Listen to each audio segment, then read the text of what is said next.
From the radio and the malls to churches and concert halls, the sacred and the whimsical. Jingle bell, jingle all the way. Oh, what fun it is to ride in the one-horse open sleigh. Christmas music seems to be everywhere right now. Has there ever been any occasion around which more songs have been written? I don't think so. And, all of that draws us in. Every one of those songs, every one of those nuances, they draw us in. You know what they say? Welcome, welcome.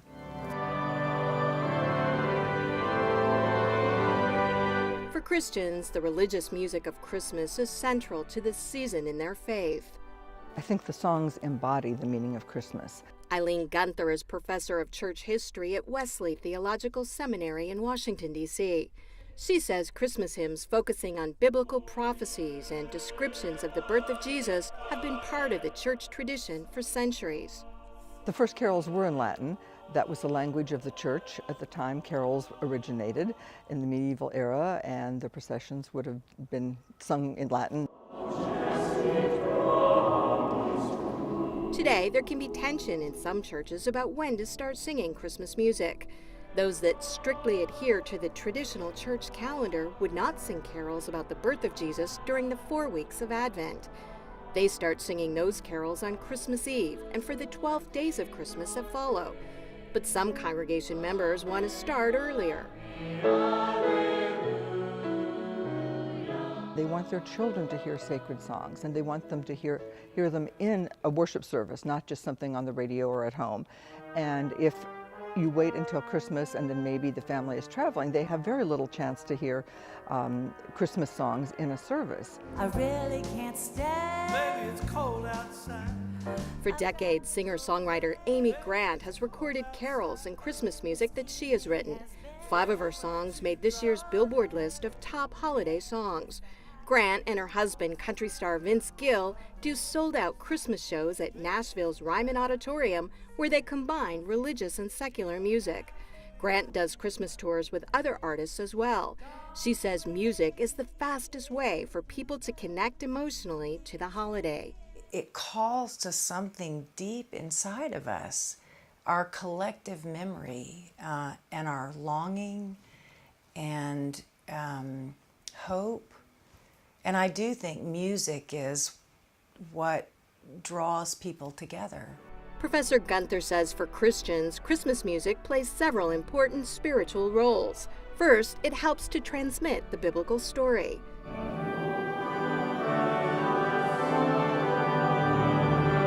For example, the carol, "O Come All Ye Faithful." It's a playlist of all the characters who were there. They're welcoming people to Bethlehem. You've got the shepherds, you've got the angels, and you've got everybody singing in joyful praise, "O come, let us adore him."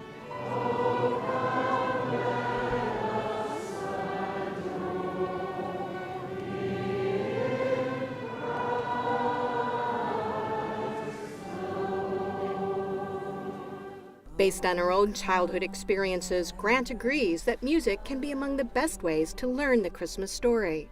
I cannot remember one sermon, not one, but the songs. I had memorized probably 100 hymns, some of them Christmas hymns, by the time I was 10 years old. And to me, that's how we learn and remember. That's how we get the story.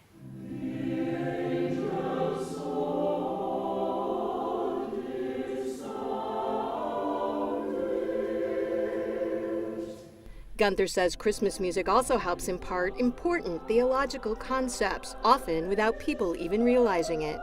Carols and actually hymns are amazingly succinct theological statements. There is more theology in a few words of poetry than you can possibly imagine. You can have a whole sermon in 4 lines. One of her favorites is "O Holy Night."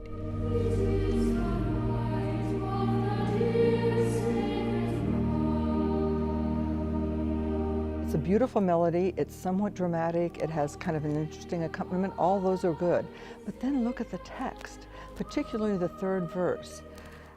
Truly he taught us to love one another, his law is love, and his gospel is peace. Then this, chains shall he break, for the slave is our brother, and in his name all oppression shall cease.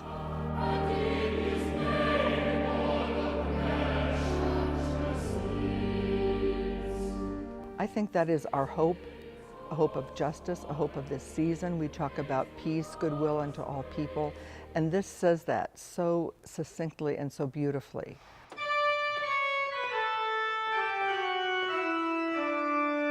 Another favorite is Joy to the World.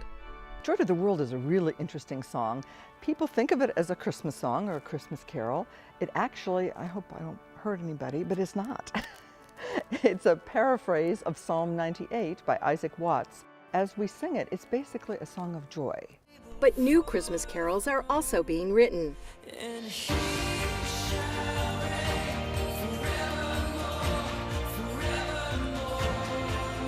Grammy Award-winning gospel artist Chris Tomlin has a new Christmas album, Adore, Christmas Songs of Worship, which debuted at #1 on Billboard's Holiday Albums chart.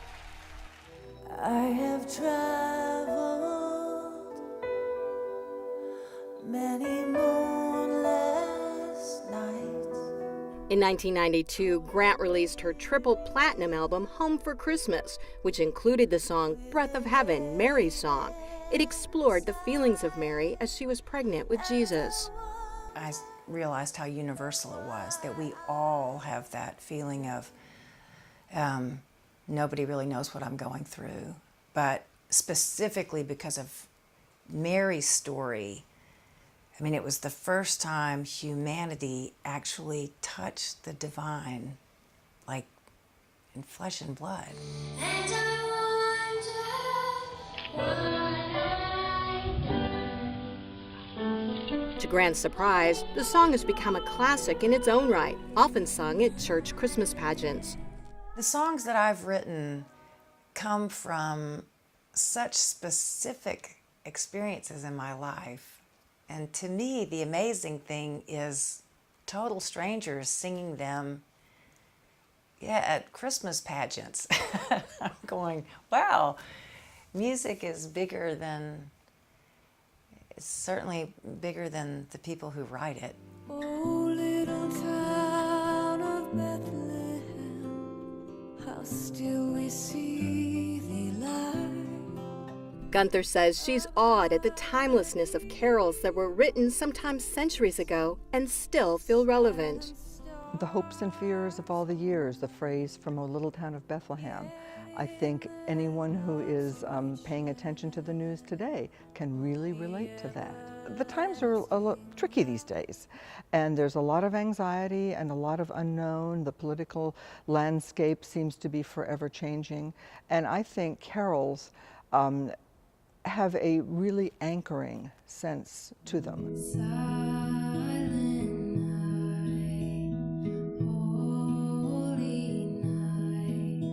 For Christians, whether the carols are old or new, they help convey ultimate messages of their faith.